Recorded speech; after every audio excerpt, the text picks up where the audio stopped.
പുതിയൊരു വീഡിയോയിലേക്ക് എല്ലാവർക്കും സ്വാഗതം. സ്വാമി തങ്കച്ചിയോട് കാര്യങ്ങളൊക്കെ പറഞ്ഞു കൊടുക്കുകയാണ്. ഇപ്പോൾ അക്ഷരയും വിശാലും തമ്മിൽ നല്ല കൂട്ടാണ്. അവർ തമ്മിൽ കൂടിയാൽ അത് അപകടമാണ്. ഇപ്പോൾ ബന്ധങ്ങളൊക്കെ മാറി മറിയുന്ന ലക്ഷണമാണ് ഇപ്പോൾ കാണാനുള്ളത്. തങ്കച്ചി, ഞാൻ പറഞ്ഞു തരേണ്ടതില്ലല്ലോ അക്ഷരയും വിശാലും തമ്മിലുള്ള ബന്ധത്തെക്കുറിച്ച്. എന്നുള്ള ജീവിച്ചിരിക്കുന്ന തെളിവാണല്ലോ ശ്രുതിമോള്. അതുകൊണ്ട് ഞാൻ പറയുന്നതിൻ്റെ ഗൗരവം തങ്കച്ചിക്ക് മനസ്സിലാകുന്നുണ്ടോ? അത് കേട്ടപ്പോൾ തങ്കച്ചി പറയണേ, എനിക്ക് തോന്നുന്നില്ല നിരഞ്ജനെ ഒഴിവാക്കി വിശാലിനെ അക്ഷര സ്വീകരിക്കുമെന്നുള്ളത്. കാരണം ഒരു തവണ അക്ഷരയെ കളഞ്ഞിട്ട് പോയതല്ലേ, പിന്നെ വീണ്ടും ആ ബന്ധം ഉണ്ടാവുമെന്ന് എനിക്ക് തോന്നുന്നില്ല. അതൊന്നും പറയാൻ കഴിയില്ല തങ്കച്ചി. അവരുടെ അടുപ്പം ഇപ്പോൾ കാണുമ്പോൾ അങ്ങനെയൊക്കെയാണ് ആവാൻ പോകുന്നത് എന്നാണ് എൻ്റെ ഒരു സംശയം. ഒന്നും പറയാൻ കഴിയില്ല തങ്കച്ചി. അങ്ങനെയാണെങ്കിൽ ഒന്ന് സൂക്ഷിക്കണമല്ലോ സ്വാമി. അതുകൊണ്ട് നിരഞ്ജനും മാലിനിയും തമ്മിലുള്ള ബന്ധം കൂടുതൽ അടുക്കുകയും വേണം. എന്നാൽ വിശാൽ അക്ഷരയുമായിട്ട് അടുക്കാനും പാടില്ല. അതിനുള്ള വഴിയാണ് സ്വാമി ഇനി നീ ചെയ്യേണ്ടത്. അപ്പോൾ അതിന് ഞാൻ എന്ത് ചെയ്യാനാണ് എന്ന് ചോദിക്കുമ്പോൾ, അതിനൊക്കെ സ്വാമിയെ കൊണ്ട് പറ്റും. എനിക്ക് സ്വാമിയിൽ അത്രയ്ക്ക് വിശ്വാസമാണുള്ളത്. അതുകൊണ്ട് സ്വാമി എന്നെ ചതിക്കാൻ നിൽക്കരുത്. ഞാൻ പറഞ്ഞതുപോലെ തന്നെ സ്വാമി ചെയ്യണം. നിരഞ്ജനും മാലിനിയും നല്ല അടുക്കുകയും വേണം. അക്ഷരയും വിശാലും അടുക്കാനും പാടില്ല. സ്വാമിയെ കൊണ്ട് എന്തൊക്കെ ചെയ്യാൻ പറ്റുമോ അതൊക്കെ ചെയ്യണം. എനിക്ക് സ്വാമിയിൽ അത്രയ്ക്ക് വിശ്വാസമുണ്ട്. ഇപ്പോൾ സ്വാമിക്ക് ഒരു കള്ള ലക്ഷണമൊക്കെ ഉണ്ട്. സ്വാമി പറയണേ, എനിക്ക് കുറച്ച് സാവകാശം തരണം തങ്കച്ചി, എന്നാൽ മാത്രമാണ് എനിക്ക് എന്തെങ്കിലും ചെയ്യാൻ പറ്റൂ. അപ്പോൾ തങ്കച്ചി പറയണേ, എത്ര സമയമെടുത്താലും വേണ്ടില്ല സ്വാമി, ഞാൻ പറഞ്ഞതുപോലെ കാര്യങ്ങളൊക്കെ നടക്കണം. അതുവരെയും ഞാൻ കാത്തിരുന്നോളാം. ചന്ദ്ര പ്രേമയ്ക്കുള്ള മരുന്നുമായിട്ട് ചെല്ലുകയാണ് കേട്ടോ. അപ്പോൾ ചന്ദ്ര 3 ഗുളികയുള്ളിടത്ത് 4 ഗുളികയാണ് കൊടുക്കുന്നത്. അതും ചന്ദ്ര ശരത്ത് കൊടുത്ത ആ ഗുളികയാണ് കേട്ടോ കൊണ്ടു കൊടുക്കുന്നത്. അങ്ങനെ പ്രേമയുടെ അടുത്തേക്ക് ചെന്നിട്ട് പറയണ, അല്ല പ്രേമേച്ചി, മരുന്ന് കുടിക്കണ്ടേ? അതിന് എനിക്ക് ആരും എടുത്തു തന്നില്ലല്ലോ. ദാ പ്രേമേച്ചി, ഈ മരുന്ന് കുടിച്ചേക്ക് എന്ന് പറഞ്ഞ് 4 ഗുളികളും കൊടുക്കുകയാണ് കേട്ടോ. അപ്പം തന്നെ പ്രേമയ്ക്ക് സംശയം വരികയാണ്. എന്നിട്ട് അതിലെ വെളുത്ത ഗുളിക മാത്രം എടുത്തിട്ട് ചോദിക്കുകയാണ്, ഇതെന്തിനുള്ള ഗുളികയാണെന്ന് ചോദിക്കുമ്പോൾ, അറിയില്ല പ്രേമേച്ചി, ഇതായിരിക്കും എനിക്ക് ഓർമ്മ തിരിച്ചു കിട്ടാനുള്ള ഗുളിക. അപ്പോൾ ഇതായിരിക്കും എനിക്ക് പ്രധാനപ്പെട്ട ഗുളിക അല്ലേ എന്ന് ചോദിക്കും. അതിന് തന്നെ ആയിരിക്കും പ്രേമേച്ചി, എങ്കിൽ ഇത് കുടിച്ചേക്കാം എന്ന് പറഞ്ഞ് ആ ഗുളികൾ മുഴുവനും വായൽക്കിടുകയാണ് കേട്ടോ. എന്നിട്ട് ചന്ദ്ര വെള്ളവും കൊടുക്കുകയാണ്. അപ്പോൾ വെള്ളമൊക്കെ കുടിച്ചിറക്കുകയാണ് കേട്ടോ. അപ്പോൾ മുഴുവൻ ഗുളികയും കുടിച്ചു പ്രേമേച്ചി എന്ന് ചോദിക്കുകയാണ്. കുടിച്ചു മോളെ. ഇപ്പോൾ എന്താ തോന്നുന്നത്? എനിക്കിപ്പോൾ നല്ല ക്ഷീണമുണ്ട്, എനിക്ക് ഉറക്കം വരുന്നു. അതെ, ഒന്ന് പ്രേമിച്ച് പെട്ടെന്ന് പോയി ഉറങ്ങിക്കോ എന്ന് പറഞ്ഞ് ചന്ദ്ര സന്തോഷത്തോടു കൂടി കിച്ചണിലേക്ക് പോകാൻ കേട്ടോ. അപ്പോൾ പ്രേമ മുഴുവൻ ഗുളികയും ഞാൻ കൊടുത്തതും കൂടി കുടിച്ചിട്ടുണ്ട് എന്നുള്ള സന്തോഷത്തിലാണ്. ഇനി പതിയെ പതിയെ പ്രേമയുടെ ഓർമ്മയെല്ലാം പൂർണ്ണമായും ഇല്ലാതായി മരണത്തിലേക്ക് അടുത്തുകൊണ്ടിരിക്കുകയാണെന്നൊക്കെ ചിന്തിച്ചുകൊണ്ടാണ് ചന്ദ്ര നിൽക്കുന്നത്. അപ്പോൾ ചന്ദ്ര പോയി എന്ന് കണ്ടപ്പോൾ പ്രേമ നാവിൻ്റെ അടിയിൽ ഒളിപ്പിച്ച് വെച്ചിരുന്ന ഗുളിക എടുത്ത് തുപ്പിക്കളയുകയാണ്. അവൾ എന്നോടാണ് കളിക്കുന്നത് എന്നുള്ള ഭാവത്തിൽ കേട്ടോ. എന്നിട്ട് അവളുടെ ഒരു ഗുളിക എന്ന് പറഞ്ഞുകൊണ്ടാണ് പ്രേമ അത് തുപ്പിക്കളയുന്നത്. പിന്നീട് നിരഞ്ജൻ വീട്ടിലേക്ക് വരുന്ന സമയത്ത് ജയശങ്കർ ചോദ്യം ചെയ്യാൻ വേണ്ടി നിൽക്കുക കേട്ടോ. എന്നിട്ട് നിരഞ്ജൻ, എന്താ ഇത്ര നേരം വഴുകിയത്? അതെന്താ സാറിന് അറിഞ്ഞൂടെ, ഞാനൊരു ജോലി കഴിഞ്ഞിട്ടാണ് വരുന്നത്. ഡോക്ടറുടെ ജോലി എന്താണെന്നുള്ളതൊക്കെ എനിക്കും അറിയാം. നീ മാത്രമല്ലല്ലോ ജോലി ചെയ്യുന്നത്. എന്താ എന്നെ ചോദ്യം ചെയ്യാനുള്ള ഭാവമാണോ? പിന്നെ തെറ്റ് കണ്ട ചോദ്യം ചെയ്യണ്ടേ? നീ ഇപ്പോൾ ചെയ്യുന്നതൊക്കെ ശരിയാണെന്നുള്ളത് നിനക്ക് തോന്നുന്നുണ്ടോ? എന്താ ഞാൻ ചെയ്യുന്നതിൽ ഒരു തെറ്റുള്ളത്? നിങ്ങൾക്ക് വെറുതെ സംശയം തോന്നുന്നത് അത് എൻ്റെ കുഴപ്പമല്ലല്ലോ. സംശയമാണോ? അതോ നിരഞ്ജൻ ചെയ്യുന്നതിൽ ഒരു തെറ്റുമില്ല, അപ്പം എന്താ ഞാനാണോ പ്രശ്നക്കാരൻ? അതെ, നീ തന്നെയല്ലേ നിരഞ്ജ പ്രശ്നമുണ്ടാക്കുന്നത്, അല്ലാതെ അക്ഷരയല്ലല്ലോ. അതൊക്കെ നിങ്ങളുടെ വെറും തോന്നലാണ്. എന്നെ സാറിന് മനസ്സിലായിരുന്നെങ്കിൽ എന്നോട് ഇങ്ങനെയൊന്നും സംസാരിക്കുകയൊന്നുമില്ല. ഞാനൊരു തെറ്റും ചെയ്യുന്നില്ല. അങ്ങനെയാണോ നിരഞ്ജൻ പറഞ്ഞു വരുന്നത്? പിന്നെ തെറ്റ് ചെയ്യുന്നത് അക്ഷരയാണെന്നാണോ പറഞ്ഞു വരുന്നത്? നിരഞ്ജനല്ലേ ഇപ്പോൾ ഓരോന്നും കാണിച്ചു കൂട്ടുന്നതും സംശയത്തോടു കൂടി ഓരോ കാര്യങ്ങൾ ചെയ്യുന്നതൊക്കെ. അപ്പോൾ പിന്നെ നിരഞ്ജനോട് ചോദിക്കുന്നതിലാണോ തെറ്റുള്ളത്? അപ്പോഴത്തേക്കും കാഞ്ചന വരികയാണ്. ഏട്ടാ എന്നൊക്കെ പറയുമ്പോഴും ജയശങ്കർ അതൊന്നും കേൾക്കുന്നില്ല കേട്ടോ. പക്ഷേ നിരഞ്ജനാണെങ്കിൽ തർക്കിക്കുകയാണ്. ഒട്ടും തന്നെ ജയശങ്കറിന് വിട്ടുകൊടുക്കുന്നതുമില്ല.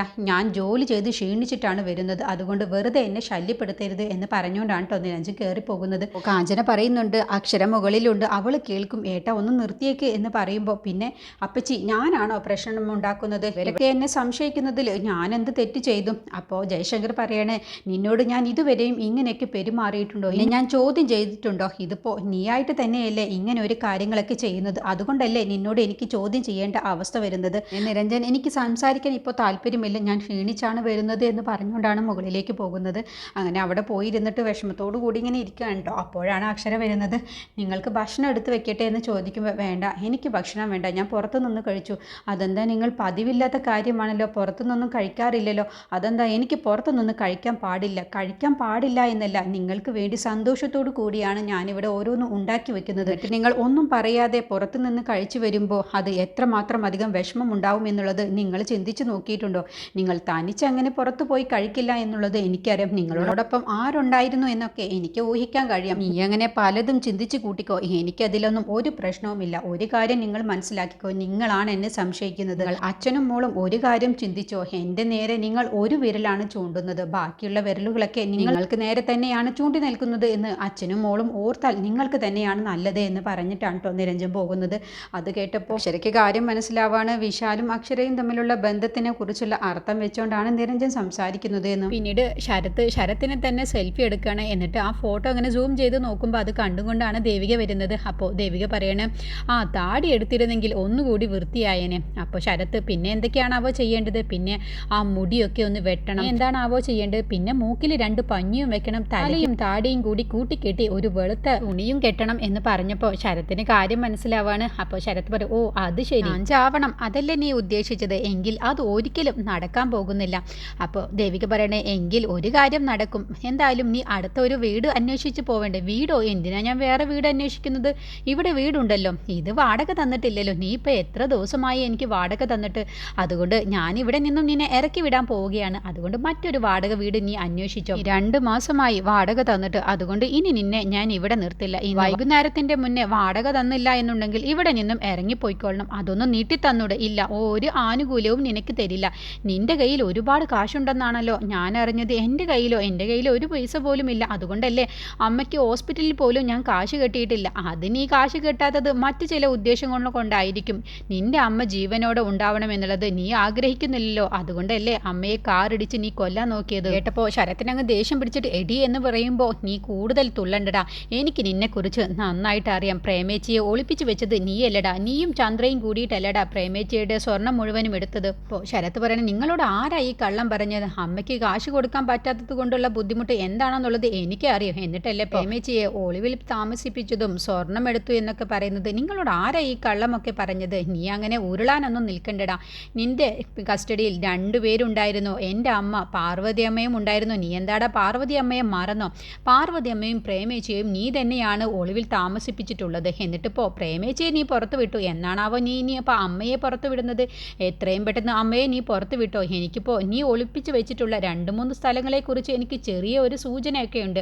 അത് എവിടെയാണെന്നുള്ളതാണ് ഇനി എനിക്ക് കണ്ടുപിടിക്കാനുള്ളത്. ഞാൻ കണ്ടുപിടിച്ച് അമ്മയെ പുറത്ത് കൊണ്ടുവരുന്നതിന് മുന്നേ നീ തന്നെ അമ്മയെ പുറത്തു വിടുന്നതാണ് നിനക്ക് എന്തുകൊണ്ട് നല്ലത് എന്നും പറഞ്ഞാണ് കേട്ടോ ദേവിക പോകുന്നത്. മറക്കണ്ട, നീ വാടക തന്നേക്ക് ഇന്ന് വൈകുന്നേരത്തിൻ്റെ മുന്നേ. അല്ല എന്നുണ്ടെങ്കിൽ ഇവിടെ നിന്നും ഇറങ്ങാൻ നീ റെഡി ആയിക്കോ എന്ന് പറയുമ്പോൾ ശരത്ത് പറയണേ, എങ്കിൽ ആരെ കൊന്നിട്ടാണെങ്കിലും ശരി ഇന്ന് ഞാൻ വൈകുന്നേരത്തിൻ്റെ മുന്നേ നിങ്ങൾക്ക് തരാനുള്ള വാടക ഞാൻ തന്നിരിക്കും എന്ന് പറഞ്ഞ് ശരത്ത് പുറത്തേക്ക് ഇറങ്ങാൻ കേട്ടോ. അപ്പോഴാണ് കാറിൽ ഒരാൾ വന്ന് ഇറങ്ങുന്നത്. അമ്മച്ചൻ എന്ന് പറഞ്ഞ ഒരു കോൺട്രാക്ടറാണ് ദേവികയെ കാണാൻ വേണ്ടിയിട്ടാണ് വീട്ടിലേക്ക് വരുന്നത്. അങ്ങനെ ദേവികയ്ക്ക് ഇനി അടുത്ത ശത്രു ഉണ്ടാവാൻ പോവുകയാണ് കേട്ടോ. അപ്പോൾ അയാൾ നിർമ്മിച്ച പാലത്തിൻ്റെ ഉള്ള കയ്യിൽ ദേവികയ്ക്ക് കൊടുത്ത് അത് ഒതുക്കാനുള്ള പരിപാടിയാണ്. പക്ഷേ ദേവിക ഒട്ടും തന്നെ അതിന് കൂട്ടാക്കുന്നില്ല. ഞാൻ ഇക്കാര്യത്തെക്കുറിച്ച് റിപ്പോർട്ട് ചെയ്യുക തന്നെ ചെയ്യും. അതുകൊണ്ട് നിങ്ങൾ വീട്ടിൽ വന്ന് സംസാരിക്കാനൊന്നും നിൽക്കണ്ട. എനിക്ക് ഇനി എന്നെ വീട്ടിൽ വന്ന് കണ്ടാൽ ഞാനത് മേലധികാരികൾക്ക് റിപ്പോർട്ട് ചെയ്യും എന്ന് പറഞ്ഞിട്ടാണ് കേട്ടോ അയാളെ ദേഷ്യം പിടിപ്പിച്ചിട്ടാണ് ദേവിക പറഞ്ഞു വിടുന്നത്.